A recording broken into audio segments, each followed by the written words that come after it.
तुम्ही पण दुसऱ्यांना जज करता का? मग नक्की ऐक. आपण लोकांना का खटकतो? कारण आपण त्यांच्या हिशोबाने वागत नाही, त्यांच्या हिशोबाने चालत नाही.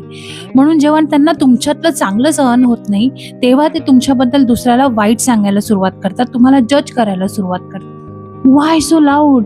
व्हाय so quiet? Why so fat? Why so thin? Why so kind? Why so rude? And blah blah blah. लक्षात ठेवा, तुम्ही सगळ्यांना खुश किंवा सॅटिस्फाईड ठेवू शकत नाही. म्हणून स्वतःला आनंदी ठेवा. स्वतःला प्रायोरिटाईज करणं, स्वतःचा विचार करणं, स्वतःच्या खुशीबद्दल विचार, हे सेल्फिश नाही आहे, सेल्फ रिस्पेक्ट आहे. आपण दुसऱ्यांना प्रूव्ह करायला, एक्सप्लेन करायला जातो आपण किती योग्य आहो, बरोबर आहो. मुळात हे करायची काहीही गरज नाही. आपण कसे आहोत हे आपल्याला माहित आहे. समोरचा ते एक्सेप्ट करत नसेल ना, जस्ट इग्नोर देम. कुणाच्याही व्हॅलिडेशनची आपल्याला गरज नाही.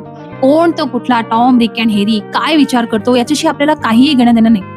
मुळात ही माणसं ना खूप इन्सिक्युअर असतात, स्वतःच्या आयुष्यात खुश नसतात. म्हणून जेव्हा ते तुम्हाला बघतात ना, wow, how this person living life fully, how they are celebrating their relationships, how they are prioritising themselves, तर मग ते जळायला सुरुवात होतात.